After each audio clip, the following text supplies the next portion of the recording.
Welcome to Spooky Southern Storytime. Today's tale comes from New Orleans and is more infamous than it is famous. Today, we will be talking about Jacques St. Germain, the vampire of New Orleans. There is a stately home on Royal Street in the French Quarter that was rumored to have housed a vampire.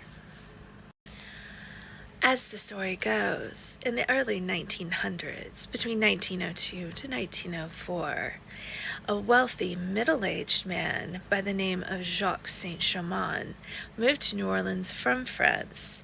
He took up residence in this house on Royal Street and began to throw lavish parties for the city's wealthy elite.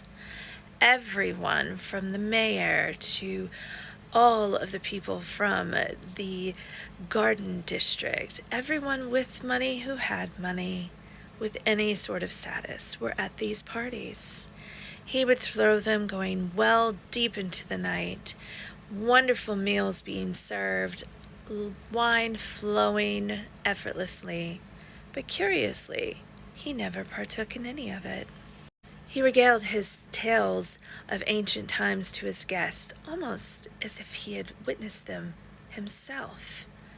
He was charming, he was handsome, he was quite wealthy, but there were rumors that he may be a little more than just wealthy and charismatic.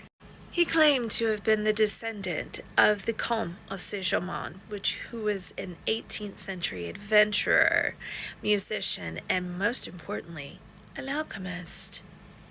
Guests would look at him and the portraits that hung in his home and remark on how much he resembled his ancestor. It was uncanny. His charm and his enigmatic nature won over almost everyone in the city until one chilly November evening when a young lady was invited to his home and something terrible happened.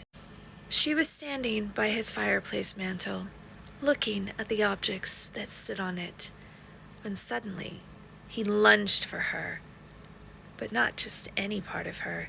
He lunged for her neck.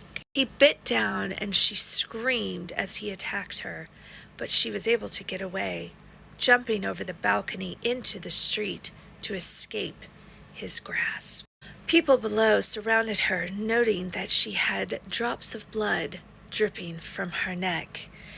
After hearing the accusation, the police, of course, went to St. Germain. He assured them that no such attack had happened. Given the late hour, they agreed that St. Germain would visit the station the next morning to give his formal statement. But of course the woman was not truly believed. She was a lady of the evening. No one ever believed them. The officers apparently did not want to bother him anymore and inclined to trust him due to his wealth and standing in society. However, that was their grave mistake. The following morning, St. Germain did not come to the station. They returned to his house to retrieve him, but no one answered the door. They eventually had to break in and were shocked at the state of things. Most of his belongings gone, disappeared, as if they had never been there. The few things that were left, the police noted, there were bloodstains on the tablecloths and carpets. There was no food, no dinnerware or utensils anywhere in the house. However, they did find corked wine bottles. How strange. Once opening a few of the bottles, they were horrified to learn they were filled with a mixture of blood and wine. No one knows where Jacques St. Germain escaped to. He may have fled back to Europe. He may have fled back to where he had come from. However, rumors swirled that he did return to New Orleans in the 1970s. There are photos of a man who closely resembled Jacques St. Germain. Perhaps he did return to Europe, regaling the aristocracy with tales of ancient times, feeding on those who would satiate his lust. Or maybe just maybe, Jacques St. Germain is still in New Orleans. You never know. Enjoy.